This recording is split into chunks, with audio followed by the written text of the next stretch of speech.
आज 4 मार्च लाईनमन दिवस आहे आणि हा लाईनमन दिवस चौथा लाईनमन दिवस आहे। महावितरण कंपनी संभाजीनगरमध्ये आपण मंडळ स्तरावरती हा लाईनमन दिवस साजरा करत आहोत।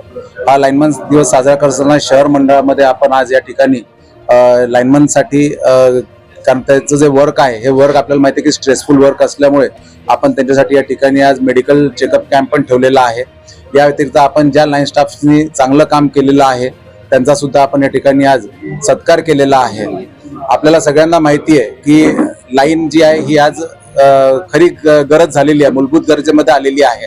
अन्न वस्त्र निवारा जरी मूलभूत गरज असली तरी अन्नासाठी सुद्धा अन्न तयार करायला सुद्धा आपल्याला विजेची गरज लागते।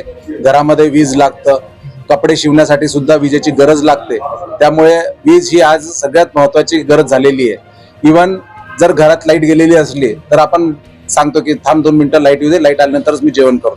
तर इतकी विजेची गरज असल्यामुळे मी या माध्यमातून आज सर्वांना आवाहन करेल की ही जी वीज आहे ही वीज आपल्याला आमचा लाईन स्टाफ, आमचा लाईनमन हा रात्रंदिवस काम करून पोहोचवतो। आपल्याला माहिती आहे की रात्री 10 वाजता पाऊस आला, लाईट गेली तर लाईट ही 2 वाजता 3 वाजता येते। ही का येते? कारण माझा लाईनमन हा रात्री सुद्धा त्या अंधाऱ्या काळोखामध्ये काम करून आपला फॉल्ट काढून आपला वीज पुरवठा सुरू करत असतो। उन्हाळ्याचा दिवस असला, आज आपल्यामध्ये संभाजीनगरमध्ये 47 डिग्री टेम्परेचर पर्यंत आपला उन्हाळा जातो आणि सगळी लोक एसी मध्ये बसलेली असतात आणि अशाच लाईट गेली तरी माझा लाईन स्टाफ हा त्या रखरखत्या उन्हात लोखंडी पोलवरती त्या याच्यामध्ये गरम असताना चढतो, फॉल्ट क्लिअर करतो आणि आपल्या सगळ्यांना वीज पुरवठा देण्याचा प्रयत्न करत असतो। 24/7 हे वीज पुरवठ्याचं काम आमचा लाईनमन हा करत असतो। वीज ही दिसत नसल्यामुळे हे काम पूर्णतः जिकिरीचं आहे। आपल्याला माहिती आहे की त्या खांब्यामध्ये त्या लाईन मध्ये करंट आहे की नाही त्याला माहिती नसताना सुद्धा त्या ठिकाणी काम करून आपल्याला वीज पुरवठा खंडित देण्याचा प्रयत्न करत असतो।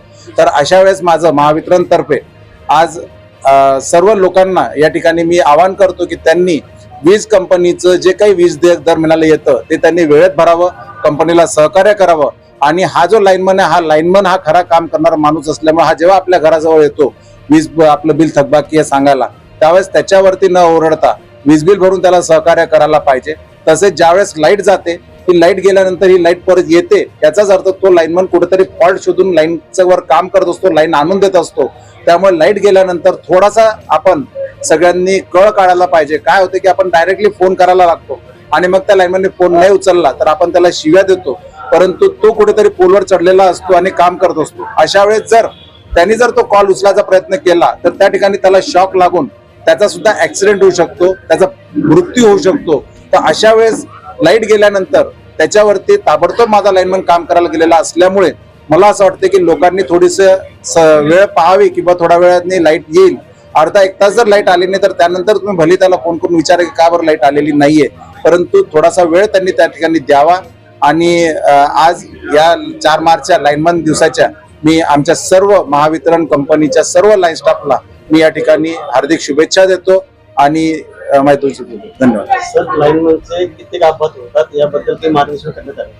लाईनमनचे जे अपघात होतात आता याच्यासाठी आमच्याकडे ऑलरेडी स्मॉल ट्रेनिंग सेंटर आहेत, त्या ठिकाणी आपण दर महिन्याला लाईन स्टाफचे ट्रेनिंग्स वगैरे घेत असतो। आता आमचे जे डायरेक्टर HR आहेत राजेंद्र पवार साहेब यांनी एक प्रतिज्ञा सुद्धा तयार केलेली आहे।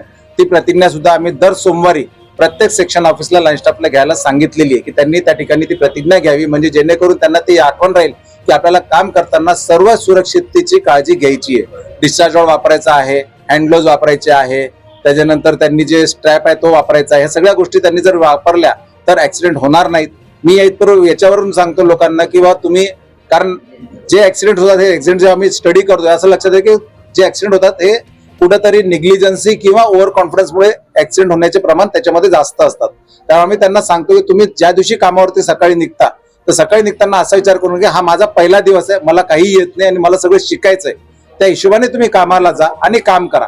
कारण एक कॉन्फिडन्स क्रिएट झाला की कॉन्फिडन्स मध्ये काम करत असताना एखाद्या दिवशी तो ओव्हर कॉन्फिडन्स जर झाला तर लाईनला हे माहिती नाही की हा लाईनमन आहे, हा आपला साथी आहे, त्याला काही घेणं देणं नाही, तो त्याचं काम करतो आणि त्याच्यामुळे एखादा लाईन स्टाफ हा ऍक्सिडेंटल किंवा तो कायमस्वरूपी पलंगावर राहू शकतो।